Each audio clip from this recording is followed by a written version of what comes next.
সমাণু বা আইসোমার বলতে অ্যাকচুয়ালি কি বুঝি? সমাণু বা আইসোমার বলতে আমরা বুঝি যে একই আণবিক সংকেত কিন্তু ভিন্ন গাঠনিক সংকেত বিশিষ্ট অণুগুলোকে আমরা বলি তারা একে অপরের সমাণু। এটা আমরা পড়ে আসলাম। বাট এখন আমরা দেখব যে আণবিক সংকেত এবং গাঠনিক সংকেত দুইটাই একই রকম হতে পারে, বাট অনেক ক্ষেত্রেই দেখা যায় তাদের রাসায়নিক ধর্ম মিলতেছে না। তো যখন আণবিক সংকেত এবং গাঠনিক সংকেত দুটোই এক কিন্তু রাসায়নিক ধর্মে পার্থক্য দেখা দিচ্ছে, তখনও কিন্তু তাদেরকে আমরা বলি গিয়ে সমাণু। এবং এখানে আমরা যেটা লিখে রাখলাম সেটা হলো গিয়ে আমাদের সমানুতা দুই প্রকার। একটা হলো গিয়ে আমাদের গাঠনিক সমানুতা, আর একটা হলো গিয়ে আমাদের স্টেরিও সমানুতা। তো গাঠনিক সমানুতায় যেটা হয়, আণবিক সংকেত এক হয় কিন্তু গাঠনিক সংকেত ভিন্ন হয়, সেখান থেকে আমরা যে সমানুতা পাই সেটা হলো গাঠনিক সমানুতা। আর স্টেরিও সমানুতায় আমরা যেটা পাই সেটা হলো গিয়ে আমাদের আণবিক সংকেত এবং গাঠনিক সংকেত দুইটাই এক হয়, কিন্তু তারপরেও দেখা যায় যে আমাদের রাসায়নিক ধর্ম পার্থক্য বা ভৌত ধর্মের পার্থক্য দেখা দেয়। সুতরাং আমরা তখন তাকে বলি স্টেরিও আইসোমারিজম। তো আমাদের গাঠনিক সমানুতাকে আমরা আরো পাঁচটা ভাগে ভাগ করতে পারি সাধারণত। একটা হলো গিয়ে শিকল সমানুতা, অবস্থান সমানুতা, কার্যকরীমূলক সমানুতা, মেটামারিজম এবং টোটোমারিজম। আর স্টেরিও সমানুতা আমাদের বেসিক্যালি দুই প্রকার। একটা হলো জ্যামিতিক সমানুতা, যেটাকে আমরা অনেকে সিস ট্রান্স সমানুতা নামে চিনি, এবং আলোক সমানুতা, যাকে আমরা ডিএল সমানুতা নামেও চিনি, ডেক্সট্রো এবং লেভো সমানুতা নামেও চিনি।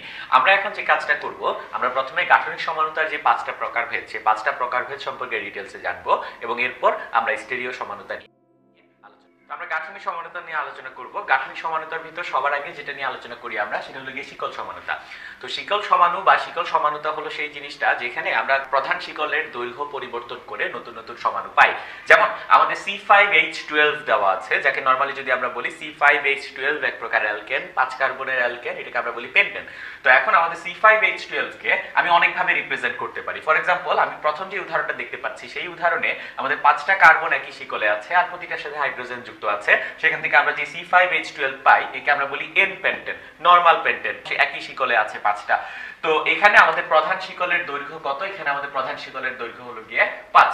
আমরা যদি নিচের উদাহরণটা দেখি, সেই উদাহরণে আমাদের অ্যাকচুয়ালি জিনিসটা হলো গিয়ে 2 মিথাইল বিউটেন, এবং এখানে প্রধান শিকলে আমাদের কার্বন আছে 4টা, একটা মিথাইল 2 নম্বর কার্বনের সাথে শাখা বা প্রতিস্থাপক হিসেবে আছে, এবং আমি যদি গুনি এখানেও কিন্তু আমাদের কার্বন 5টা, হাইড্রোজেন 12টা, অর্থাৎ এটাও C5H12। অর্থাৎ এই দুইটার তাদের আণবিক সংকেত সেম C5H12, বাট গাঠনিক সংকেত ভিন্ন, ইউপেক নামও ভিন্ন আসছে। সুতরাং আমরা বলবো যে এই দুইটা আমাদের একে অপরের শিকল সমাণু। 3 নম্বরটাও আমাদের একই জিনিস। এখানে আগেরবার আমাদের প্রধান শিকলে কার্বন ছিল 4টা, এখানে আমাদের প্রধান শিকলে কার্বন আছে গিয়ে 3টা, এবং আমাদের 2টা শাখা বা প্রতিস্থাপক আছে, তাই আমরা এটার নাম বললাম 2,2-ডাইমিথাইল প্রোপেন। তো আমাদের এন পেন্টেন, 2 মিথাইল বিউটেন এবং 2,2-ডাইমিথাইল প্রোপেন একে অপরের শিকল সমাণু। তার কারণটা কি? তার কারণটা হলো যে এই 3 ক্ষেত্রেই আমাদের কার্যকরীমূলক অ্যালকেন, তো অর্থাৎ এটা অন্য কোনো ধরনের কার্যকরীমূলক সমাণু না, আমাদের কোনো অবস্থানের পরিবর্তন হয় না। আমরা যেটা পরিবর্তন করছি সেটা হলো গিয়ে প্রধান শিকলের কার্বন সংখ্যা, এবং আমরা দেখব যে প্রধান শিকলের কার্বন সংখ্যা আমি কন্টিনিউয়াসলি কমালাম বা বাড়ালাম, তো আমি সেখান থেকে যে সমাণুগুলো পাই তাদেরকে আমরা বলি শিকল সমাণু বা চেইন আইসোমার। আমরা যদি অবস্থান সমানুতা সম্পর্কে জানতে চাই, যখন আমরা কার্যকরীমূলকের অবস্থান পরিবর্তন করে নতুন নতুন সমাণু পাবো, তাদেরকে আমরা বলি অবস্থান সমাণু। ফর এক্সাম্পল C4H8, এটাকে আমরা বলি বিউটিন। আমি যদি নরমালি বলি এটা হলো বিউটিন, C4H8। তো আমি এই C4H8 কে দুই ভাবে লিখতে পারি, একটা হলো গিয়ে বিউটিন 1 আর এটা হলো বিউটিন 2। এই দুইটা হলো গিয়ে আমাদের অবস্থান সমাণু। বিউটিন 1 এ আমাদের ডাবল বন্ডটা আছে 1 নম্বর কার্বনে, বিউটিন 2 তে ডাবল বন্ডটা আছে 2 নম্বর কার্বনে। তো এই বিউটিন 1 এবং বিউটিন 2 আমাদের অবস্থান সমাণু। ঠিক একই ভাবে আমরা যদি বলি C3H7OH আমাদের প্রোপানল, এই প্রোপানলেরও আমরা দুইটা সমাণু বের করতে পারি যারা কিনা অবস্থান সমাণু। কেন? কারণ প্রোপানল মানে তার ভিতরে OH থাকবে, এবং ওই OH মূলকের অবস্থান আমি যদি 2 নম্বর কার্বনে দেই তাহলে সেটা হলো প্রোপানল 2, যেটা উপরেরটা, আর নিচেরটা যদি আমি বলি সেটা হলো গিয়ে প্রোপানল 1। তো প্রোপানল 1 এবং প্রোপানল 2 একে অপরের হলো গিয়ে আমাদের অবস্থান সমাণু। কেন? কারণ এই ক্ষেত্রে আমরা কার্যকরী মূলকের অবস্থানটা পরিবর্তন করছি, OH মূলকটা 1 নম্বরে না গিয়ে আমরা 2 নম্বরে দিচ্ছি, সেখান থেকে আমরা সমাণু পাচ্ছি। আমাদের সবচেয়ে ভ্যারাইটি সম্পন্ন যেই সমাণুতা আমরা দেখি সেটা হলো গিয়ে আমাদের 3 নম্বরটা, কার্যকরীমূলক সমাণু। এবং এই কার্যকরীমূলক সমাণুতে আমরা যেটা হয় যে আমাদের কার্যকরী মূলকটাই চেঞ্জ হয়ে যায়। যেমন আমাদের C3H8O যে কোনো একটা আণবিক সংকেত দেওয়া, আমি এটা কিভাবে লিখতে পারি C3H7OH, অর্থাৎ এটা একটা অ্যালকোহল বা প্রোপানল, এবং এই অ্যালকোহলের একটা সমাণু হলো CH3OCH3, যেটাকে কিনা আমরা বলি ইথাইল মিথাইল ইথার বা ইথোক্সি মিথেন, মিথোক্সি ইথেন। যদি আমরা দেখি C3H8O একটা আণবিক সংকেত, তার দুইটা সমাণু আমরা পাচ্ছি এবং দুইটা সমাণুর কার্যকরী মূলক যদি আমরা খেয়াল করি, একটা কার্যকরী মূলক অ্যালকোহলের আর একটা কার্যকরী মূলক হলো গিয়ে ইথারের। যখন আমাদের সমানুতার কার্যকরী মূলকই চেঞ্জ হয়ে যায় তখন আমরা যে সমানুতা পাই সেটা হলো গিয়ে আমাদের কার্যকরী মূলক সমানুতা। আমরা খেয়াল করব আমাদের কিছু কমন কার্যকরী মূলক সমানুতা আমরা মুখে মুখে বলতে পারবো যে আমাদের যে কোনো একটা অ্যালকোহল, সেই অ্যালকোহলের অবশ্যই একটা ইথার সমাণু আমি পাবো। আমাদের যে কোনো একটা অ্যালডিহাইড, সেই অ্যালডিহাইডের অবশ্যই আমরা একটা কিটোন সমাণু পাবো। আমাদের যে কোনো একটা অ্যালকিন, তার অবশ্যই আমরা একটা চাক্রিক অ্যালকেন সমাণু পাবো। এবং আমাদের যে কোনো একটা অ্যালকাইন, তার যে কোনো একটা চাক্রিক অ্যালকিন সমাণু আমরা পাবো। আমরা কয়েকটা উদাহরণ দিতে পারি। ফর এক্সাম্পল, আমাদের একটা অ্যালডিহাইড হলো CH3 CH2 CHO। তো আমরা যদি দেখি এখানে আমাদের কার্বন আছে গিয়ে 3টা, হাইড্রোজেন আছে আমাদের 6টা, অক্সিজেন একটা। এটা হলো গিয়ে আমাদের আণবিক সংকেত C3H6O। তো এই প্রোপানেল যে অ্যালডিহাইডটা, তাকে কিন্তু আমি এভাবেও লিখতে পারি CH3CO CH3। এবং এখন কিন্তু এটা আর অ্যালডিহাইড নাই, এখন এটা হলো গিয়ে আমাদের কিটোন। এবং আমি যদি গুণে দেখি, এখানে আমাদের কার্বন আছে 3টা, হাইড্রোজেন আছে 6টা, অক্সিজেন আছে একটা। অর্থাৎ প্রোপানেল এবং প্রোপানন হলো গিয়ে আমাদের একে অপরের সমাণু। এবং তারা কি ধরনের সমাণু? তারা হলো গিয়ে কার্যকরী মূলক সমাণু। এরপরে আমরা এই অ্যালকিন, চাক্রিক অ্যালকেন কিভাবে সমাণু হয় তার যদি একটা উদাহরণ দেখি। আমাদের একটা অ্যালকিন বললাম C4H8, এটা বিউটিন 1 বিউটিন 2 যাই হোক না কেন, একটা বিউটিন, আমি বুঝতে পারতেছি সেটা একটা অ্যালকিন।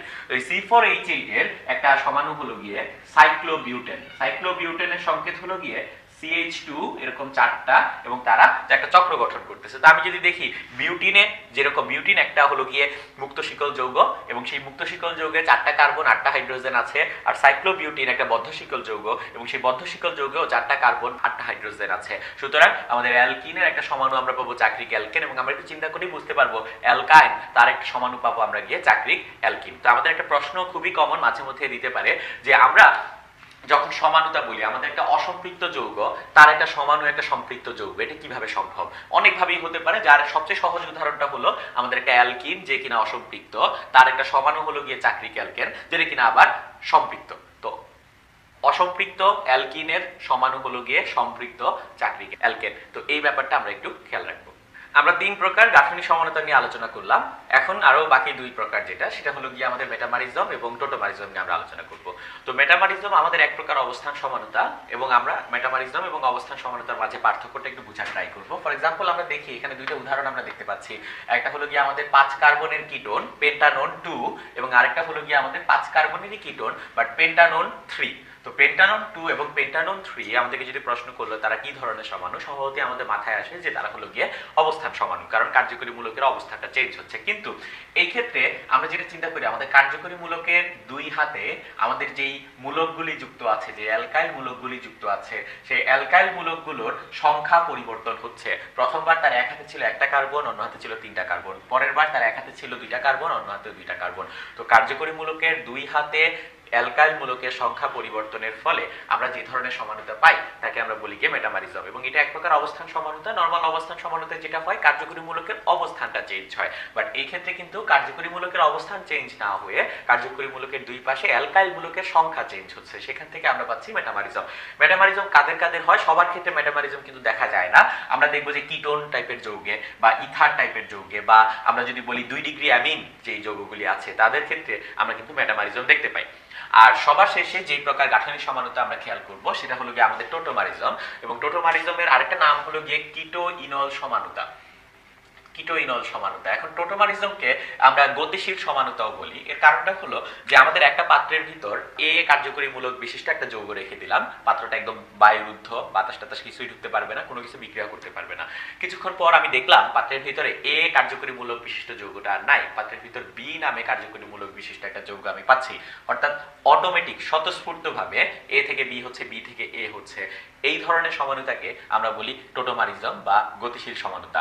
খেয়াল করি আমরা, আমাদের এখানে একটা যৌগ আমরা নিলাম প্রোপানন বা এসিটোন, 3 কার্বনের কিটোন। তো এই প্রোপানন বা এসিটোন দেখা যায় কিছুক্ষণ পর অটোমেটিক এই ইনল টাইপের যৌগে কনভার্ট হয়। এটাকে ইনল টাইপের যৌগ কেন বলা হয়? কারণ এখানে অল আছে এবং সেই সাথে ইন আছে। তো ইন এবং অল দুইটা একসাথে থাকে বলে এই টাইপের যৌগকে আমরা বলি ইনল যৌগ। প্রোপিন টু অল পাই আমরা। তো আমরা যদি দেখি কিভাবে এখান থেকে এই ট্রান্সফরমেশনটা হয়, সেটা আমরা খুব সহজেই তড়িৎ ঋণাত্মকতার পার্থক্য সম্পর্কে বন্ধন ভাঙা গড়া দিয়ে ব্যাখ্যা করতে পারি। আমাদের এখানে কার্বন অক্সিজেনের মাঝখানে ডাবল বন্ড আছে। যেহেতু অক্সিজেনের তড়িৎ ঋণাত্মকতা বেশি, তাই অক্সিজেন এই বন্ধন ভেঙে ইলেকট্রন তুলে নেয়, তখন অক্সিজেন হয় নেগেটিভ চার্জ, কার্বন হয় পজিটিভ চার্জ, এবং তখন আমাদের এই বন্ধনটা কিন্তু আর থাকে না। এখানে একটা বন্ধন ছিল, সেই বন্ধনটা আর কিন্তু নাই। তো এখন যেটা হয়, এই কার্বনের পজিটিভ চার্জ নিউট্রাল করার জন্য আমার ইলেকট্রন দরকার। তো এখানে ফর এক্সাম্পল কার্বন হাইড্রোজেন বন্ডে যে দুইটা ইলেকট্রন আছে, সেই দুইটা ইলেকট্রন এই মাঝামাঝি জায়গায় চলে আসে, দুইটা কার্বনের মাঝামাঝি। তখন আমাদের এই হাইড্রোজেনের কোনো ইলেকট্রন থাকে না, হাইড্রোজেন পজিটিভ চার্জ আকারে পৃথক হয়ে যায়, এবং এই হাইড্রোজেন প্লাস আমার ওই ও মাইনাসের সাথে গিয়ে অ্যাড হয়, তখন আমরা পাই OH-টা, অক্সিজেনের সাথে হাইড্রোজেন যুক্ত হয়। এই কার্বনের সাথে হাইড্রোজেন আগে তিনটা ছিল, বাট এখন এই কার্বনের সাথে হাইড্রোজেন হয়ে যায় দুইটা, যেটা আমরা CH2 দেখতে পাচ্ছি। এই কার্বনের পজিটিভ চার্জ নিউট্রাল হয় এবং তাদের মাঝখানে আমরা পাই গিয়ে নতুন একটা ডাবল বন্ড, এবং এই প্রোপিন টুঅল থেকে আবার প্রোপানন হয়, এবং এই প্রোপিন টুঅলকে আমরা এক প্রকার ইন যোগ অল যৌগ বলি, তাই এটাকে সংক্ষেপে আমরা বলি গিয়ে ইনল যৌগ। তা আমাদের কিটোন এবং ইনলের মাঝখানে পারস্পরিক রূপান্তর ঘটে, এই জন্য এই টোটোমারিজমের আরেকটা নাম হলো গিয়ে কিটো ইনল। স্টিরিও সমানুতা নিয়ে আমরা আলোচনা করব। স্টিরিও সমানুতার ভিতর আমাদের দুইটা প্রকারভেদ, তার ভিতর প্রথমটা হলো গিয়ে আমাদের জ্যামিতিক সমানুতা। তো জ্যামিতিক সমানুতা কেন হয়, জ্যামিতিক সমানুতার কয় প্রকার, এগুলি নিয়ে আমরা আলোচনা করব। সবার আগে বলে নিই, জ্যামিতিক সমানুতা আরেকটা নাম হলো গিয়ে সিস ট্রান্স সমানুতা, এবং এটা মূলত তার প্রকারভেদের কারণে। জ্যামিতিক সমানুতা দুই প্রকার, সিস আর ট্রান্স। সিস মানে হলো একই পাশে, ট্রান্স মানে হলো বিপরীত পাশে, ওটা আমরা পরে আসতেছি। এখন জ্যামিতিক সমানুতা হওয়ার শর্তটা কি? শর্তটা হলো যে মুক্ত ঘূর্ণন হবে না এমন যৌগে, মানে বন্ধন বরাবর তাদের ঘূর্ণনটা মুক্তভাবে হবে না। আমরা ব্যাপারটা যদি বুঝতে চাই কথাটা, আমি এখানে 1 আর 2 নম্বর দুইটা যৌগ দেখতে পাচ্ছি, দুইটা ইথেন, কার্বন কার্বন একক বন্ধন, এবং কার্বনের বাকি হাতগুলিতে হাইড্রোজেন বা ফ্লোরিন আছে। আমি যদি প্রশ্ন করি আমার 1 আর 2 এই দুইটা সমানু কিনা, 1 আর 2 নম্বর যে যৌগ দুইটা আছে, অণু দুইটা দেখতে পাচ্ছি, এই দুইটা অণু একে অপরের সমানু কিনা, এক্ষেত্রে আমাদের অ্যান্সারটা কি হবে? আমাদের মনে হচ্ছে যে সমানু, কারণ এখানে কার্বন দুইটা, হাইড্রোজেন তিনটা, ফ্লোরিন তিনটা, দুইটার ভিতরেই তো সমানু হওয়া উচিত। বাট এরা অ্যাকচুয়ালি সমানু না। কেন সমানু না? কারণ আমি নিজে আমার সমানু হতে পারি না। বিউটিন 1 এর সমানু হতে পারে না। একটা যৌগ ওই যৌগেরই সমানু হওয়া সম্ভব না। সমানু হওয়ার জন্য দুইটাকে ভিন্ন যৌগ হওয়া লাগবে, দুইটা ভিন্ন ভিন্ন যৌগ একে অপরের সমানু হতে পারে। যেমন আমরা কেন বললাম এই দুইটা একই যৌগ, তার কারণটা হলো আমরা যদি খেয়াল করি দুইটারই আমাদের বাম পাশটুকু, এই পাশটুকু যদি আমরা খেয়াল করি, বাম পাশটুকু কিন্তু সেম, দুইটা অণুরই বাম পাশটুকু আমাদের সেম। আর ডান পাশটুকু যদি আমি একটু ভালো মতো খেয়াল করি, আমাদের ডান পাশটুকু জাস্ট উল্টে গেছে। ফ্লোরিন দুইটা উপরে ছিল, ফ্লোরিন দুইটা নিচে চলে আসছে। তো যখন আমাদের দুইটা যৌগ এরকম হচ্ছে, তার মানে কি? তার মানে হলো যে কার্বন কার্বন যে একক বন্ধনটা আমরা দেখতে পাচ্ছি, সেই কার্বন কার্বন একক বন্ধন বরাবর আমাদের এই পাশটুকু ঘুরে গেছে। এই ঘোরাঘুরি সম্ভব এখানে। কেন সম্ভব? কারণ এখানে কার্বন কার্বনের মাঝে আছে গিয়ে একক বন্ধন। তো কার্বন কার্বনের মাঝে যখন একক বন্ধন থাকে, ফর এক্সাম্পল আমার এই লাল কলমের যে মুখটা, এটা একটা কার্বন, এটা একটা কার্বন, দুইটার মাঝখানে একক বন্ধন থাকলে একটাকে ফিক্স রেখে আমি আরেকটাকে যতই ঘুরাই না কেন, আমার কিন্তু বন্ধনের কোনো চেঞ্জ হচ্ছে না, বন্ধন বন্ধনই থাকতেছে। অর্থাৎ কার্বন কার্বন একক বন্ধন থাকলে আমাদের মুক্তভাবে ঘূর্ণন সম্ভব হয়, এজন্য আমরা তখন সিস ট্রান্স সমানুতা বা জ্যামিতিক সমানুতা পাই না। কিন্তু আমরা যদি ঠিক একই কেস এই পাশে দেখি, আমাদের এখানে দুইটা অণু আমরা দেখতে পাচ্ছি, ইথিন টাইপের দুইটা যৌগ, এবং দুইটারই বাম পাশ কিন্তু হুবহু same, carbon hydrogen iodine, carbon hydrogen iodine, দুইটার বাম পাশ সেম। আর দুইটার ডান পাশ যদি আমি খেয়াল করি, একটা হাইড্রোজেন উপরে আর একটা হাইড্রোজেন নিচে, আয়োডিন নিচে আয়োডিন উপরে, মানে উল্টে গেছে। তো এরা একে অপরের সমানু কিনা? এখন আমাদের নরমাল প্রশ্ন হবে যে এরা সমানু না, আগেরটা আমরা বলে আসলাম যে ঘুরে গেছে। কিন্তু কথা হলো এরা সমানু। কেন সমানু? কারণ এরা ঘুরতে পারে না। কেন ঘুরতে পারে না? কারণ এদের কার্বন কার্বন বরাবর দ্বিবন্ধন আছে। ফর এক্সাম্পল আমার হাত একটা কার্বন, এই হাত আরেকটা কার্বন, দুইটার মাঝখানে যদি দ্বিবন্ধন থাকে, একটাকে ফিক্স রেখে আমি যদি আরেকটাকে ঘুরাতে চাই, তখন কিন্তু আমার বন্ধনটা ভেঙে যাচ্ছে। আগের বার একটাকে ফিক্স রেখে আরেকটাকে ঘুরালে কিন্তু আমার বন্ধন ভাঙতেছিল না, বাট এখন ডাবল বন্ড থাকার ফলে একটা কার্বন ফিক্স রেখে আরেকটা কার্বনকে যদি আমি ঘুরাতে যাই, সেই মুক্তভাবে ঘুরানোটা সম্ভব না, কারণ বন্ধন ভেঙে যায় সেই ক্ষেত্রে। অর্থাৎ এই দুইটা যেহেতু ঘুরতে পারে না, বাট আমি এই দুইটা পাচ্ছি, তার মানে এই দুইটা হলো গিয়ে আল্লাহ প্রদত্ত দুইটা আলাদা আলাদা যৌগ, এবং এই দুইটা একে অপরের সমানু, এবং এই টাইপের সমানুতাকে আমরা বলি গিয়ে সিস ট্রান্স সমানুতা বা জ্যামিতিক সমানুতা। এখন কথা হলো যে এই দুইটার ভিতর আমার কোনটা সিস কোনটা ট্রান্স, জিনিসটা আমরা এইভাবে খুব সহজে চিন্তা করতে পারি যে আমরা প্রথমে যে যৌগটা দেওয়া আছে আমাকে, সেটাকে আমি দ্বিবন্ধন বরাবর এরকম উপরে নিচে ভাগ করে নিব। আমাদের এখানে ডাবল বন্ড আছে, ডাবল বন্ড বরাবর উপরে নিচে আমি ভাগ করে নিব। তো ভাগ করার পর আমি দেখলাম আমার একই জাতীয় দুইটা হাইড্রোজেন তারা একই পাশে আছে, বিপরীত একই জাতীয় দুইটা আয়োডিন তারাও একই পাশে আছে। যেহেতু একই জাতীয় মূলকগুলো একই পাশে আছে, তার মানে এই সমানুটা হলো গিয়ে আমাদের সিস সমানু। আমরা যদি এই পাশের উদাহরণটা দেখি, সেখানে আমরা দেখব যে আমাদের কার্বন কার্বন ডাবল বন্ড বরাবর যদি আমি উপরে নিচে ভাগ করি, আমার একই জাতীয় হাইড্রোজেন দুইটা বিপরীত পাশে আছে, একই জাতীয় আয়োডিন দুইটাও বিপরীত পাশে আছে, সুতরাং এটা হলো গিয়ে আমাদের ট্রান্স সমাণু, কারণ সিস মানি হলো একই পাশে আর ট্রান্স মানি হলো গিয়ে বিপরীত পাশে। একটা উদাহরণ যদি আমরা করি আমাদের জন্য ব্যাপারটা খুব ক্লিয়ার হয়ে যাবে। আমরা দেখি একটু উদাহরণটা, যে আমরা বললাম carbon carbon double bond, iodine fluorine chlorine bromine. আমাদেরকে প্রশ্ন করলো এটা সিস না ট্রান্স সমাণু। অ্যাকচুয়ালি আমাদের প্রথম সেন্সে মনে হবে এটা সিস ট্রান্স সমানুতা সম্ভব না, বাট সিস ট্রান্স সমানুতা করার অ্যাকচুয়াল যে নিয়মটা সেটা এখন আমরা খেয়াল করব। আমরা প্রথমে কার্বন কার্বন দ্বিবন্ধন বরাবর এটাকে দুই ভাগে ভাগ করব। ভাগ করার পর আমরা দেখতেছি যে আমাদের এই যে কার্বনটা, একটা কার্বনের দুইটা হাতে দুইটা মূলক আছে, একটা হলো আয়োডো মূলক, একটা হলো ক্লোরো মূলক। এই দুইটা মূলকের কার পারমাণবিক ভর বা আণবিক ভর বেশি? অ্যান্সার হলো আয়োডো মূলকের আণবিক ভর বেশি বা পারমাণবিক ভর বেশি। তো এটাকে আমরা বলবো এটা হলো গিয়ে আমাদের হাই প্রায়োরিটি মৌল, আর এটা হলো গিয়ে আমাদের লো প্রায়োরিটি মৌল। যার বেশি সেটা হাই, যার কম সেটা লো। ঠিক একইভাবে এই কার্বনের সাথে আমার দুইটা মূলক যুক্ত আছে, ফ্লোরিন এবং ব্রোমিন। এই দুইটার মাঝখানে আমাদের হাই প্রায়োরিটি হলো গিয়ে ব্রোমিন আর লো প্রায়োরিটি হলো গিয়ে ফ্লোরিন। তো এখন যখন আমি হাই লো ডিফাইন করে ফেললাম, আমি দেখলাম আমার ওই ভাগ করার এক পাশে আছে হাই, আরেক পাশে আছে আরেকটা হাই, এক পাশে আছে লো, আরেক পাশে আছে আরেকটা লো। সুতরাং এই ক্ষেত্রে আমরা বলবো যেহেতু বিপরীত পাশে অবস্থান করতেছে হাই দুইটা বা বিপরীত পাশে অবস্থান করতেছে লো দুইটা, এই সমানুটা হলো গিয়ে আমাদের ট্রান্স সমাণু। ঠিক একইভাবে আমাদেরকে যদি এখন প্রশ্ন করে যে 1,1 ডাইক্লোরোইথিন, এই 1,1 ডাইক্লোরোইথিন এর কি সিস ট্রান্স সমানুতা সম্ভব কিনা? তো আমরা যদি কিভাবে চিন্তা করব ব্যাপারটা, আমাদের ইথিন আগে ইথিন 1,1 ডাইক্লোরো মানে এক নম্বর কার্বনই আমাদের দুইটা ক্লোরিন আর দুই কার্বন হবে গিয়ে দুইটা হাইড্রোজেন, আমি ভাগ করলাম এই বরাবর। তখন আমরা যদি দেখি যে আমাদের এই কার্বনটা তার দুই হাতে দুইটা ক্লোরিন আছে, আমি হাই আর লো কিন্তু ডিফাইন করতে পারছি না, কারণ দুইটাই ক্লোরিন, দুইটাই সেম। যখন আমি হাই আর লো ডিফাইন করতে পারি না, তখন আমরা বলি এক্ষেত্রে আমাদের সিস ট্রান্স সমানুতা হয় না। অর্থাৎ আমাদের প্রশ্ন আসে যে কখন সিস ট্রান্স সমানুতা হয় কখন হয় না, তার অ্যান্সারটা হলো যখন আমি এই উদাহরণের মতো হাই এবং লো পারমাণবিক সংখ্যা বা পারমাণবিক ভরের ভিত্তিতে যখন আমি হাই লো ডিফাইন করতে পারবো না, তখন আমি বলবো যে সিস ট্রান্স সমানুতা হয় না। এবং সেই কেসটা আমি বুঝতে পারবো কিভাবে, আমার ডাবল বন্ড রিলেটেড কার্বনে দুই হাতে যদি একই মূলক থাকে, তখন আমরা বলবো যে সেইটার সিস ট্রান্স সমানুতা সম্ভব না, কারণ দ্বিবন্ধন থাকলেই সিস ট্রান্স হবে, এটা আমাদের কমন পার্সপেক্টিভ। বাট সবসময় যে দ্বিবন্ধন থাকলেই সিস ট্রান্স হবে এমন না। দ্বিবন্ধনের দুই হাতে, দ্বিবন্ধনের বাকি দুই হাতে যদি আমাদের দুইটা সেম মূলক যুক্ত থাকে, তখন আমি হাই এবং লো প্রায়োরিটি ডিফাইন করতে পারি না, এবং তখন কিন্তু আমাদের সিস ট্রান্স সমানুতা হয় না। আমাদের মনে হতেই পারে যে সিস এবং ট্রান্স সমাণুগুলোর গলনাঙ্ক স্ফুটনাঙ্ক প্রায় একই রকম, বাট এই ক্ষেত্রে আমরা একটা ব্যতিক্রম দেখতে পাই যে আমাদের স্ফুটনাঙ্কের জন্য আমরা যদি একটা সিস সমাণু এবং একটা ট্রান্স সমাণুর স্ফুটনাঙ্ক চিন্তা করি, দেখা যায় আমাদের বয়লিং পয়েন্ট বা স্ফুটনাঙ্ক সিস সমাণুর বেশি হয় ট্রান্স সমাণুর চেয়ে। এবং এর কারণটা হলো আমাদের বয়লিং পয়েন্ট ডিপেন্ড করে পোলারিটির উপর, ডাইপোল ডাইপোল আকর্ষণ বল বা পোলারিটির উপর। এবং পোলারিটি যে কাজটা করে, পোলারিটি আমাদের আন্তঃআণবিক শক্তি কিন্তু বাড়িয়ে দেয়। তো যখন আমরা একটা সিস সমাণুর জন্য চিন্তা করি, আমাদের সিস সমাণু মানে হলো গিয়ে একই জাতীয় মূলকগুলো একই পাশে থাকবে, অর্থাৎ সেই ক্ষেত্রে আমরা একটা ডাইপোল মোমেন্ট পাই, একটা নেট ডাইপোল মোমেন্ট পাই সিস সমাণুর জন্য।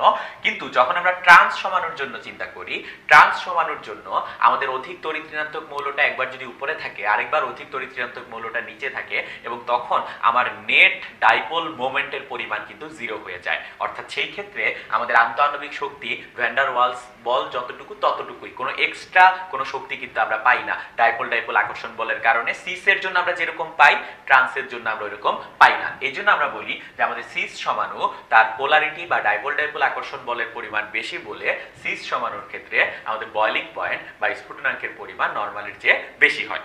কিন্তু আমরা যদি গলনাঙ্কের জন্য খেয়াল করি, গলনাঙ্ক হয় কার? একটা সলিড যেই তাপমাত্রায় গলে সেই তাপমাত্রাকে আমরা বলি তার গলনাঙ্ক।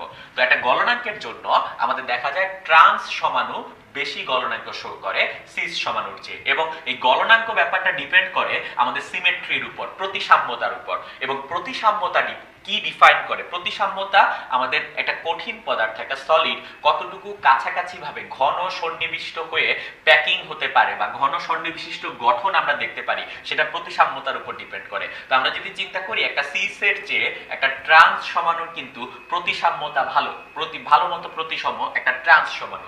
যেহেতু সে বেশি প্রতিসম, তাই আমরা বলতে পারি তার প্যাকিংটা অনেক বেশি ক্লোজ হয়, তার অণুগুলি অনেক বেশি কাছাকাছি এসে জমা হয়। অর্থাৎ তাদের আন্তঃআণবিক আকর্ষণ বল অনেক বেশি থাকে এবং ওই অবস্থায় একটা ট্রান্স সমাণুকে গলাতে আমার যতটুকু হিট দেওয়া লাগে সিস সমাণুকে গলাতে তার চেয়ে কম হিট দেওয়া লাগে, কারণ সিসের প্রতিসাম্যতা কম, ফলে সিসের অণুগুলো একটু দূরে দূরে অবস্থান করে, কারণ তাদের প্যাকিংটা একটু দূরে দূরে হয়। অর্থাৎ আমরা যেটা দেখতে পেলাম আমাদের স্ফুটনাঙ্ক যেটা কিনা ডিপেন্ড করে আমাদের আন্তঃআণবিক আকর্ষণ বলের উপর বা ডাইপোল ডাইপোল আকর্ষণ বলের উপর। ট্রান্সের জন্য ডাইপোল ডাইপোল আকর্ষণ বল আমাদের কম, বাট সিসের জন্য আমাদের ডাইপোল ডাইপোল আকর্ষণ বল বেশি, এই জন্য সিস সমাণুর স্ফুটনাঙ্ক আমাদের বেশি। আর ট্রান্স সমাণুর আমাদের গলনাঙ্ক বেশি। কারণ কি? কারণ গলনাঙ্ক আমাদের ডিপেন্ড করে প্রতিসাম্যতার উপর, এবং যেই প্রতিসাম্যতা আমরা বুঝতে পাই ক্লোজড প্যাকিং থেকে। আমরা আলোক সমানুতা নিয়ে কথা বলবো। আলোক সমানুতা সম্পর্কে জানার আগে আমরা জেনে নিই যে আমরা কোন কোন যৌগের ক্ষেত্রে আলোক সমানুতা পাবো, অর্থাৎ আলোক সমানুতা পাওয়ার শর্ত কি। তো আলোক সমানুতা পাওয়ার শর্তগুলো আমি এখানে দেখতে পাচ্ছি যে প্রথমটা হলো গিয়ে কাইরাল কার্বন, মানে আমার কোন একটা যৌগের আলোক সমাণু থাকার একদম প্রিলিমিনারি কন্ডিশন হলো গিয়ে তার কাইরাল কার্বন থাকতে হবে। এখন কাইরাল কার্বন বা অপ্রতিসম কার্বন বলতে আমরা কি বুঝি, তো আমরা এখানে সেটা দেখার জন্য একটা উদাহরণ দিচ্ছি। যে এই উদাহরণটা আমরা যেটা দেখতে পাচ্ছি যে একটা কার্বন, তার এক হাতে আছে হাইড্রোজেন, এক হাতে আছে COOH, এক হাতে CH3, আর এক হাতে NH2।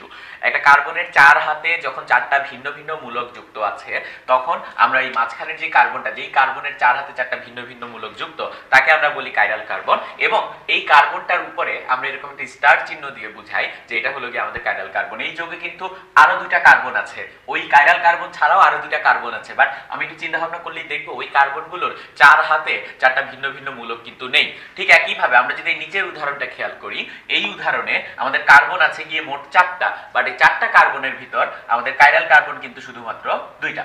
এবং কিভাবে বুঝলাম যে আমাদের উপরের কার্বনটার কথা চিন্তা করি, তার এক হাতে আছে COOH, এক হাতে আছে OH, এক হাতে H, এবং আর এই কার্বনটার যে আরেকটা হাত, 4 নম্বর যেই হাত, 4 নম্বর হাতে আছে এই পুরো মূলকটা, অর্থাৎ তার চার হাতে চারটা ভিন্ন ভিন্ন মূলক যুক্ত আছে। ঠিক একই ভাবে এই কার্বনটার এক হাতে CH3, এক হাতে OH, এক হাতে H, এবং এক হাতে আছে কি আমার কমপ্লিট বড় মূলকটা। তো আমরা এই বলতে পারি এখানে আমাদের কাইরাল কার্বন দুইটা।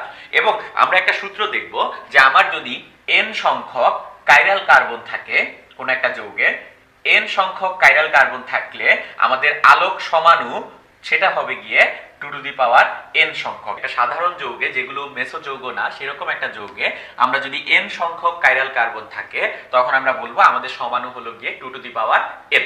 অর্থাৎ আমার এখানে দুইটা কাইরাল কার্বন আছে, তার মানে এর ক্ষেত্রে আমরা চারটা সমাণু পেতে পারি। আমাদের যদি তিনটা কাইরাল কার্বন থাকে, তার ক্ষেত্রে আমরা 8টা আলোক সমাণু পাবো।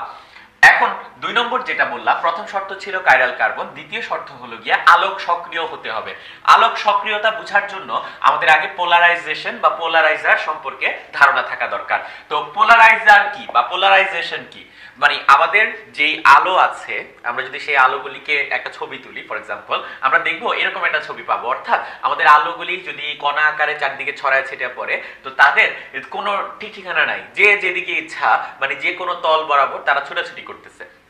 পোলারাইজেশন হলো এমন একটা পদ্ধতি, এমন একটা আলোকীয় ঘটনা যার মাধ্যমে আমরা বিভিন্ন তলে যেই আলোগুলি ছুটে বেড়াচ্ছে সেই আলোগুলিকে জাস্ট একটা তল বরাবর আমরা নিয়ে আসতে পারতেছি। অর্থাৎ পোলারাইজেশন আলোকে জাস্ট একটা তল বরাবর নিয়ে আসে। এই পোলারাইজার যন্ত্রটা দিয়ে আমরা এই পোলারাইজেশনের কাজটা করি। এবং পোলারাইজেশন মানে হলো গিয়ে আলোকে, যেগুলি বিভিন্ন তলে বিভিন্ন দিকে চলমান, তাদেরকে জাস্ট একটা তল বরাবর নিয়ে আসা। এখন এই পোলারাইজার বলতে আমরা ফর এক্সাম্পল জাস্ট এরকম একটা ব্ল্যাক বক্স চিন্তা করি, এর মাঝখানে আরো অনেক ধরনের কথাবার্তা থাকে। তো এই পোলারাইজারের ভিতর ফর এক্সাম্পল আমি যে কোনো একটা যৌগ রাখলাম, ফর এক্সাম্পল আমি পানি রাখলাম, কথার কথা আমি পোলারাইজারের ভিতর পানি রাখলাম, পানি একটা লিকুইড। তো এখন এই পানির ভিতর আমি উপর থেকে একটা একবর্ণী আলো নিক্ষেপ করলাম। একবর্ণী আলো বলতে আমরা কি বুঝাচ্ছি? একবর্ণী আলো বলতে আমরা বোঝাচ্ছি যে আমরা যে সাদা আলোর কথা বলি সেটা actually 7 Borni, 7 coloured white light, মানে সেখানে 7টা আলো মিলেমিশে আমাদের সাদা আলোটা তৈরি করে। আমাদের মনোক্রোমেটর নামে একটা যন্ত্র আছে, সেই মনোক্রোমেটর যন্ত্রটা আমাকে একটা নির্দিষ্ট ফ্রিকোয়েন্সির বা একটা নির্দিষ্ট তরঙ্গ দৈর্ঘ্যের আলো আমাকে দেয়। আমি যেই তরঙ্গ দৈর্ঘ্য চাই, যেই আলোর জন্য চাই, সেই আলোর জন্য সে আমাকে লাইট দিবে। সাদা আলো যদি আমি তার ভিতর দিয়ে পাস করি, আমি সিগন্যাল দিয়ে রাখলাম যে আমার শুধুমাত্র হলুদ আলোটা তুমি আমাকে পাস করবা, অন্যগুলি অ্যাবজর্ব করবা, সেই হলুদ আলোটা পাস করবে। অর্থাৎ একটা বর্ণের আলো আমি পাবো। অর্থাৎ কোনো নির্দিষ্ট তরঙ্গ দৈর্ঘ্যের, জাস্ট একটা তরঙ্গ দৈর্ঘ্যের লাইট আমরা এখান দিয়ে পাস করব। বাস্তবে আমরা যখন সোডিয়াম লাইট ব্যবহার করি, সেই সোডিয়াম লাইট হলো গিয়ে আমাদের একটা মনোক্রোমেটর বা একবর্ণী আলো। তা আমরা যখন একবর্ণীয় আলো পাস করি তো দেখা গেল আমার ভিতরে আছে গিয়ে পানি, তো আলোটা একটু সোজা চলে যায়, মানে আলোটার কোনো দিক কিন্তু চেঞ্জ হয় নাই। তখন আমরা বলি পোলারাইজারের ভিতর আমাদের যে যৌগটা আছে, এই ক্ষেত্রে আমরা ধরে নিলাম পানি, পোলারাইজারের ভিতর যে পানি আছে সেই পানি আমার তল সমবর্তিত আলোর দিক পরিবর্তন করতে পারে নাই। যেহেতু সে আলোর দিক পরিবর্তন করতে পারে নাই, আলোটা একদম সোজা চলে গেছে, তাই আমরা বলি যে পোলারাইজারের ভিতর যে পানি আছে সেই পানি হলো গিয়ে আলোক নিষ্ক্রিয়। অর্থাৎ যদি তোমার উপর আমি আলো ফেলি, সেই আলোর দিক যদি তুমি চেঞ্জ করতে পারো তার মানে তুমি আলোক সক্রিয়, আর ওই আলোর দিক যদি তুমি চেঞ্জ না করতে পারো তার মানে তুমি আলোক নিষ্ক্রিয়। তো আমাদের আলোক সমাণু হওয়ার জন্য প্রাইমারি কন্ডিশন কাইরাল কার্বন থাকতে হবে, এবং সেই সাথে আমাদের আরেকটা কন্ডিশন হলো গিয়ে আলোক সক্রিয় হতে হবে। তোমাকে আলোর দিক পরিবর্তন করতে হবে, সেটা যদি সোজা আসে আইদার সেটা এইদিকে বা ডান দিকে অথবা বাম দিকে, যে কোনো একদিকে তোমার আলোটাকে বাঁকানো লাগবে। এটা হলো গিয়ে আমাদের আলোক সক্রিয়তা বলি আমরা। তল সমাবর্তিত আলোকে যদি আলোর দিক যদি বাঁকানো সম্ভব হয় তাহলে সেটা হলো আলোক সক্রিয়, আলোর দিক যদি বাঁকানো সম্ভব না হয় তাহলে তাকে আমরা বলি আলোক নিষ্ক্রিয়। এখন আমরা এখানে আরেকটা জিনিস দেখতে পাচ্ছি যেটা আমরা 3 নম্বর শর্ত থেকে বুঝবো।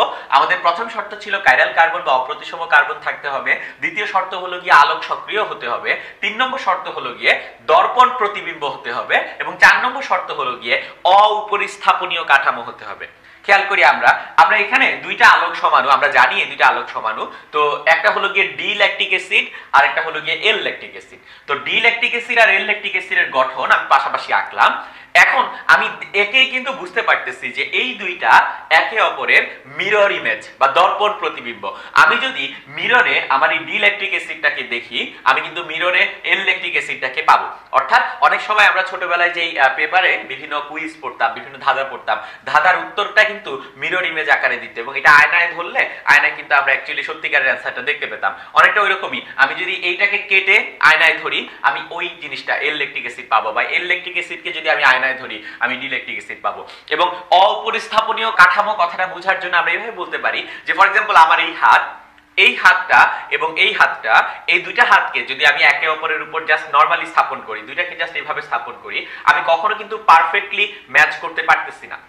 এই কাঠামোটাকে আমরা বলি নন সুপারপজিশনাল কাঠামো বা অপরিস্থাপনীয় কাঠামো। কিন্তু আমি যদি এই হাতটাকে আয়নায় দেখি আমি কিন্তু এই পাশের হাতটা দেখতে পাবো, আয়নায় একটা হাত আরেকটা হাতের মিরর ইমেজ, বাট তাদেরকে আমি সুপারপজিশন করতে পারি না। আলোক সমাণু হওয়ার জন্য দুইটা অণুর মাঝখানে এই ধরনের ক্যারেক্টারিস্টিক্স থাকতে হবে। অর্থাৎ আমরা প্রথমেই বলতে পারি যদি আমার কাইরাল কার্বন না থাকে আলোক সমাণু হওয়ার কোনো চান্স নাই। কাইরাল কার্বন যদি থাকে তারপরেও আমার কয়েকটা কন্ডিশন মেনে চলা লাগে। একটা হলো গিয়ে তাদেরকে আলোক সক্রিয় হতে হবে, আলোর দিক পরিবর্তন করতে হবে, তাদেরকে একে অপরের দর্পণ প্রতিবিম্ব হতে হবে, এবং তাদেরকে একে অপরের অপরিস্থাপনীয় কাঠামো হওয়া লাগবে। তো আমরা এখন আলোক সমাণুতার প্রকারভেদ সম্পর্কে জানবো, এবং আলোক সমাণুতার কিছু স্পেশাল কেস এনানসিওমার বা রেসিমিক মিশ্রণ সম্পর্কে আমরা এখন জানবো। আমরা আলোক সমাণুতা সম্পর্কে হালকা পাতলা জানলাম যে তার শর্ত কি বা কখন কখন আমরা আলোক সমাণুতা দেখতে পাবো। এখন আমরা আলোক সমাণুতার প্রকারভেদ দেখবো। যে আলোক সমাণুতা বেসিক্যালি দুই প্রকার, একটা হলো গিয়ে ডি এবং একটা হলো এল। তো ডি কথাটা আসলো আমাদের ডেক্সট্রো রোটেটরি থেকে, আর এল কথাটা আসে লেভো রোটেটরি থেকে। তো ডেক্সট্রো রোটেটরি কথাটার অর্থ হলো গিয়ে ডানাবর্তী বা ডান দিকে আবর্তনকারী, আর লেভো রোটেটরি মানে হলো গিয়ে বাম দিকে আবর্তনকারী। ডেক্সট্রো মানে হলো গিয়ে ডান দিকে, লেভো মানে হলো গিয়ে বাম দিকে। তো আমরা যদি এখন একটা উদাহরণ দেখি, ফর এক্সাম্পল আমাদের কোনো একটা যৌগের 4টা আলোক সমাণু আছে, এবিসিডি 4টা আলোক সমাণু আছে। এখন তাদের অপটিক্যাল বিহেভিয়ারটা কিরকম হবে, তারা আলোকের কিভাবে কাজে লাগাবে সেই জিনিসটা আমরা যদি দেখতে চাই, আমরা একটা পোলারাইজার নিলাম। ফর এক্সাম্পল আমাদের এই ব্ল্যাক বক্স, এটা হলো গিয়ে আমাদের পোলারাইজার, তার উপর আমরা একবর্ণীয় আলো ফেললাম। তো আমি এ নামে সমাণুটা যখন আমার পোলারাইজারের ভিতর রাখলাম, তখন যখন লাইট পাস করলাম দেখলাম যে এ আমার আলোকে বাম দিকে 10 ডিগ্রি কোণে বাঁকাচ্ছে, এবং বাম দিকে বলে আমি তাকে মাইনাস ধরে নিলাম, -10 ডিগ্রি। আমি যখন পাত্রের ভিতর এ বের করে নিয়ে পাত্রের ভিতর বি নিলাম এবং লাইট পাস করলাম, দেখা গেল বি আমার আলোকে ডান দিকে 5 ডিগ্রি কোণে বাঁকাচ্ছে। যেহেতু ডান দিকে আমি এটাকে পজিটিভ 5 ডিগ্রি ধরলাম। আমি যখন সি নিলাম, সি নিয়ে যখন লাইট পাস করলাম দেখা গেল সি আলোকে ডান দিকে 10 ডিগ্রি কোণে বাঁকাচ্ছে, ডান দিকে বলে পজিটিভ। আর যখন আমি ডি নিলাম, ডি নিয়ে যখন লাইট পাস করলাম দেখা গেল ডি আলোকে বাম দিকে 25 ডিগ্রি কোণে বাঁকাচ্ছে, অর্থাৎ -25 ডিগ্রি। এখন আমাদের এ বি সি ডি 4টাকেই কিন্তু আমরা আলোক সমাণু বলবো। কেন চারটাকে আলোক সমাণু বলবো? এই বি আর সি তো দুইজনই আমার ডান দিকে বাঁকাচ্ছে, আর এ আর ডি দুইজনই বাম দিকে বাঁকাচ্ছে, তো কেন তারা প্রত্যেকেই সমাণু, দুইটা দুইটা না কেন? তার কারণটা হলো তারা যদি একই জিনিস হতো, চারজন যদি একই মৌল বা একই অণু হতো, তাহলে কিন্তু অবশ্যই তারা আলোকে সমান কোণে বাঁকাতো। এখন এ আলোকে বাঁকাচ্ছে -10 ডিগ্রি কোণে, বি আলোকে বাঁকাচ্ছে +5 ডিগ্রি কোণে, সি আলোকে বাঁকাচ্ছে +10 ডিগ্রি কোণে, ডি আলোকে বাঁকাচ্ছে -25 ডিগ্রি কোণে। যেহেতু তারা প্রত্যেকেই ভিন্ন ভিন্ন, তাই তারা প্রত্যেকেই আলোকে ভিন্ন ভিন্ন কোণে বাঁকাচ্ছে। অর্থাৎ এটা নেসেসারি না যে আমি যদি 10 ডিগ্রি কোণে বাঁকাই, আমার একটা সমাণু সেও 10 ডিগ্রি কোণে বাঁকাবে বা -10 ডিগ্রি কোণে বাঁকাবে, এটা নেসেসারি না। আমি একটা আলোক সমাণু আমি যদি 45 ডিগ্রি কোণে কোনো আলোকে বাঁকাই, আমার এমন একটা আলোক সমাণু থাকতেই পারে যে 5 ডিগ্রি কোণে কোনো একটা আলোকে বাঁকাচ্ছে। অর্থাৎ অ্যাঙ্গেলটা ভিন্ন হলেই তাদেরকে আমরা বলবো আলোক সমাণু। কিন্তু এখন যদি হতো এক্স যে কোনো একটা সমাণু সেটা আলোকে 15 ডিগ্রি কোণে বাঁকায়, ওয়াই কোনো একটা সমাণু সেটা আলোকে 15 ডিগ্রি কোণে বাঁকায়, তখন কিন্তু তাদেরকে আমরা আলোক সমাণু বলবো না, আমরা বলবো এক্স আর ওয়াই একই জিনিস। কেন? কারণ তারা আলোকে একই দিকে বাঁকাচ্ছে। বাট এখন এই চারটার ভিতর কোনোটাই কিন্তু আলোকে সেম ডিরেকশনে বাঁকাচ্ছে না। হ্যাঁ, এ বাঁকাচ্ছে -10 ডিগ্রি কোণে, সি বাঁকাচ্ছে +10 ডিগ্রি কোণে, বাট তাদের অ্যাঙ্গেল সেম, কিন্তু অ্যাকচুয়াল ডিরেকশনটা কিন্তু সেম না। এটা হলো কি আমাদের আলোক সমানুতার মেইন কারণটা, যে তারা আলোর উপর ভিন্ন ভিন্ন ভাবে কাজ করে। আমরা যদি এখন আরেকটা উদাহরণ দেখি যে এনানসিওমার বা এন্টিমার কাকে বলে। এনানসিওমার বা এন্টিমার হলো গিয়ে আলোক সমানুতার একটা স্পেশাল কেস। আমরা এখানে চারটা সমাণু দেখতে পেলাম, এই চারটার ভিতর এ আর সি এই দুইজন স্পেশাল। কেন স্পেশাল? কারণ তারা আলোকে সমান কোণে কিন্তু বিপরীত দিকে বাঁকাচ্ছে। এ বাম দিকে 10 ডিগ্রি বাঁকায়, সি ডান দিকে 10 ডিগ্রি বাঁকায়। বি আর ডি তাদের কিন্তু এই ধরনের কোনো বৈশিষ্ট্য নাই। তো আমার যে সকল আলোক সমাণু আলোকে সমান কোণে বিপরীত দিকে বাঁকায়, তাদেরকে আমরা বলি গিয়ে এনানসিওমার বা এন্টিমার। ফর এক্সাম্পল আমরা বলতে পারি যে আমাদের ডি ল্যাকটিক অ্যাসিড এবং এল ল্যাকটিক অ্যাসিড এরা হলো গিয়ে আমাদের এনানসিওমার। কেন? কারণ যখন আমি ডি ল্যাকটিক অ্যাসিড নেই, আমি দেখি আমার তল সমবর্তিত একবর্ণীয় আলো ডান দিকে বেঁকে যায় 2.24 ডিগ্রি কোণে, আর যখন আমি এল ল্যাকটিক অ্যাসিড নেই, সেই আলোটাও আমার 2.24 ডিগ্রি কোণে বাঁকে, বাট সেই আলোটা বাঁকে গিয়ে বাম দিকে। তারা দুইটাই আলোকে সমান কোণে বাঁকায়, কিন্তু বিপরীত দিকে বাঁকায়। একটার অ্যাঙ্গেল যদি +2.24 ডিগ্রি হয়, আরেকটার অ্যাঙ্গেল হবে গিয়ে -2.24 ডিগ্রি, এবং এই টাইপের স্পেশাল আলোক সমানুতাকে আমরা বলি এনানসিওমার। সুতরাং আমরা একটা জিনিস বুঝতে পারি যে আমাদের এখানে এ বি সি ডি চারজন আছে, চারজনই আলোক সমাণু, বাট তার ভিতর এ আর সি স্পেশাল এবং তারা হলো গিয়ে আমাদের enantiomer. But B R D তারা এনানসিওমার না, তারা নরমাল আলোক সমাণু। অর্থাৎ আমরা বলতে পারি যে আমাদের সব এনানসিওমার আলোক সমাণু, কিন্তু সব আলোক সমাণু এনানসিওমার না। এখন এই এনানসিওমার দিয়ে আমরা একটা মিশ্রণের কথা বলি, যে মিশ্রণকে আমরা বলি গিয়ে রেসিমিক মিশ্রণ। তো এই রেসিমিক মিশ্রণ বলতে অ্যাকচুয়ালি কি বোঝায়? রেসিমিক মিশ্রণ বলতে বোঝায় আমাদের এনানসিওমারের সমমোলার মিশ্রণ। অর্থাৎ একটু চিন্তা করি, আমরা ওই পোলারাইজারটা নিলাম, তার ভিতর আমি ডি ল্যাকটিক অ্যাসিড নিলাম গিয়ে 5 মোল, এবং এল ল্যাকটিক অ্যাসিড নিলাম, সেটাও আমি নিলাম গিয়ে 5 মোল। এখন ডি ল্যাকটিক অ্যাসিড এল ল্যাকটিক অ্যাসিড দুইজনেই কিন্তু আলাদা আলাদা ভাবে আলোক সক্রিয়। ডি ল্যাকটিক অ্যাসিড আলোকে ডান দিকে বাঁকায় 2.24 ডিগ্রি কোণে, এল ল্যাকটিক অ্যাসিড আলোকে বাম দিকে বাঁকায় 2.24 ডিগ্রি কোণে। কিন্তু আমি যদি তাদের এই সমমোলার মিশ্রণের উপর একবর্ণীয় আলো ফেলি, আমি দেখব আমার আলোটা একদম সোজা চলে যাচ্ছে, কোনো দিকে বাঁকাবাঁকি নাই। কেন নাই? কারণ ডি ল্যাকটিক অ্যাসিড যতটুকু ডান দিকে বাঁকাতে চায়, এল ল্যাকটিক অ্যাসিড ঠিক ততটুকুই বাম দিকে বাঁকাতে চায়। অর্থাৎ যেহেতু দুইটার পরিমাণ সমান, তারা একে অপরকে নিউট্রাল করে দিচ্ছে। এজন্য আমরা বলি যে যখন দুইটা এনানসিওমারের মিশ্রণ আলোক নিষ্ক্রিয় হিসেবে কাজ করে, তখন সেই মিশ্রণকে আমরা বলি গিয়ে রেসিমিক মিশ্রণ। অর্থাৎ রেসিমিক মিশ্রণ হওয়ার জন্য আমার প্রথম ক্রাইটেরিয়া হলো গিয়ে এনানসিওমার থাকা লাগবে, এবং দ্বিতীয় ক্রাইটেরিয়া হলো গিয়ে এনানসিওমারের সমমোলার মিশ্রণ আমাকে নেওয়া লাগবে। এবং রেসিমিক মিশ্রণ কি আলোক সক্রিয় না আলোক নিষ্ক্রিয়? অ্যানসারটা হলো রেসিমিক মিশ্রণ আলোক নিষ্ক্রিয়। কেন? কারণ সে আলোকে বাঁকায় না, আলো একদম সোজা চলে যায়। যদিও রেসিমিক মিশ্রণের যে উপাদান এনানসিওমার, তারা কিন্তু আলাদা আলাদা ভাবে আলোক সক্রিয়। এজন্য আমরা রেসিমিক মিশ্রণ সম্পর্কে ভালো মতো ধারণা রাখবো, এবং এনানসিওমার বলতে কি বোঝায় বা আলোক সমাণু ডি এবং এল যখন ডান দিকে বাঁকাবে তখন ডি, যখন বাম দিকে বাঁকাবে তখন এল। এভাবে আমরা জৈব যৌগের বিক্রিয়ায় বিকারক নিয়ে আলোচনা করব। তো বিকারক খুবই গুরুত্বপূর্ণ এবং আমরা বিভিন্ন রকম বিক্রিয়া দেখব এবং যেসব বিক্রিয়া নামকরণ করা হয় বা বিক্রিয়ার কৌশল নির্ধারিত হয় বিকারকটা কি রকম তার উপর ভিত্তি করে। যখন বিকারকটা আমার ইলেকট্রনের প্রতি আকর্ষণশীল হয় তখন একরকম বিক্রিয়া হয়, বিকারকটা যখন আমার নিউক্লিয়াসের প্রতি আকর্ষণশীল হয় তখন অন্যরকম বিক্রিয়া হয়। তো এখন বিকারক মূলত আমরা দুই ভাগে ভাগ করি, একটা হলো কি আমাদের ইলেকট্রন আকর্ষী বিকারক এবং আরেকটা হলো কেন্দ্রাকর্ষী বিকারক। ইলেকট্রোফাইল বিকারক, নিউক্লিওফাইল বিকারক বা ইলেকট্রোফিলিক, নিউক্লিওফিলিক। তো এখন ইলেকট্রোফাইল বা নিউক্লিওফাইল, এই ফাইল কথাটার মিনিং কি? অ্যাকচুয়ালি ফাইল কথার মিনিং হলো গিয়ে আকর্ষণ করা বা ভালোবাসা। আমি যখন বলতেছি ইলেকট্রোফাইল তার মানে সেই ইলেকট্রনকে ভালোবাসে, ইলেকট্রনকে পছন্দ করে। এই জন্য ইলেকট্রোফিলিক যে বিকারক তারা ইলেকট্রনকে আকর্ষণ করে, যারা নিউক্লিওফিলিক বিকারক তারা নিউক্লিয়াসকে পছন্দ করে। নিউক্লিয়াস মানে হলো গিয়ে নিউক্লিয়াসে থাকে পজিটিভ চার্জ প্রোটন। তো নিউক্লিওফাইল বা নিউক্লিয়াসকে পছন্দ করে মানে হলো গিয়ে ইন এ সেন্স তারা পজিটিভ চার্জকে পছন্দ করে।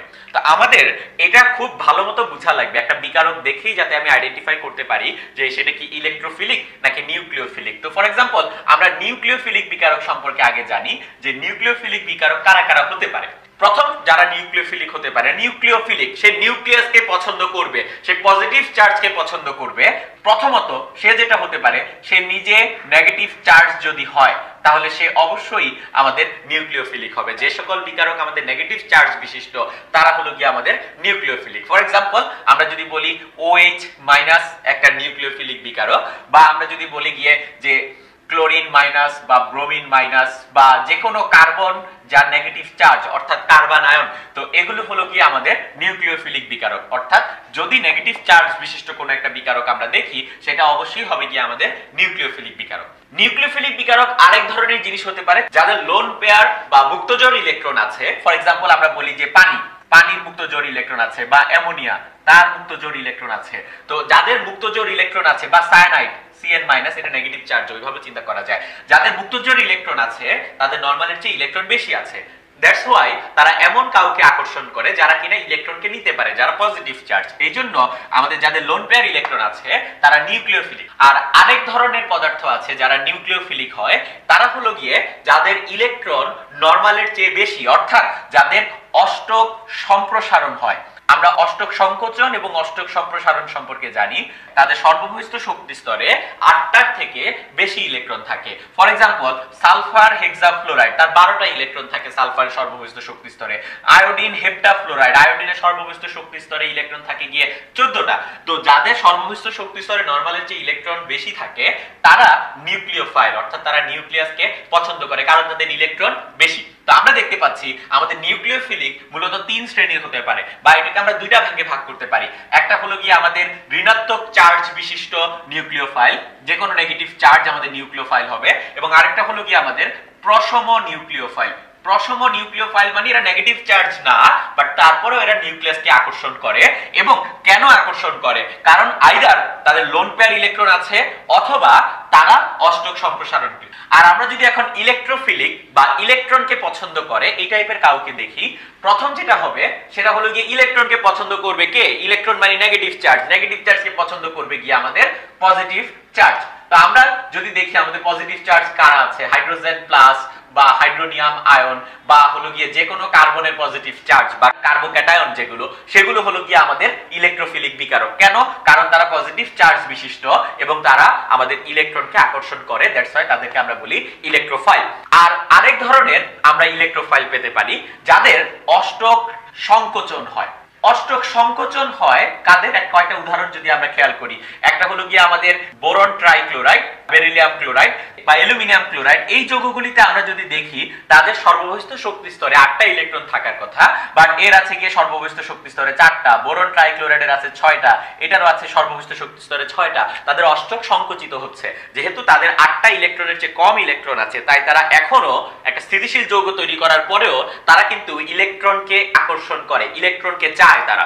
দ্যাটস ওয়াই যাদের অষ্টক সংকোচন হয় তাদেরকে আমরা বলি ইলেকট্রোফিলিক বিকারক। অর্থাৎ আমাদের ইলেকট্রোফিলিক বিকারক দুই প্রকার, একটা হলো গিয়ে ধনাত্মক চার্জ যুক্ত এবং আরেকটা হলো গিয়ে আমাদের প্রশম। তো এখন আমাদের কাজ যেটা হবে, যে কোনো একটা বিকারক যদি আমি দেখি সেখান থেকে খুব সহজেই আমাকে আইডেন্টিফাই করতে হবে আমার কোনটা ইলেকট্রোফাইল কোনটা নিউক্লিওফাইল। চার্জ দেখে খুব সহজেই করা যায়। আর জিনিসটা যদি প্রশম হয় তখন আমাকে চিন্তা করা লাগবে তার কি অষ্টক সংকোচন হয় নাকি অষ্টক সম্প্রসারণ, অথবা তার ভিতর মুক্ত জোড় ইলেকট্রন থাকে। সেভাবে আমরা খুব সহজে কিন্তু বের করতে পারবো আমাদের বিকারকটা ইলেকট্রোফাইল নাকি নিউক্লিওফাইল, এবং এই ইলেকট্রোফাইল এবং নিউক্লিওফাইল থেকে আমরা কিন্তু বিক্রিয়া কৌশল সম্পর্কে ধারণা পাবো যে আমাদের বিক্রিয়াটা অ্যাকচুয়ালি কিভাবে ঘটবে বা কিভাবে ঘটার কথা।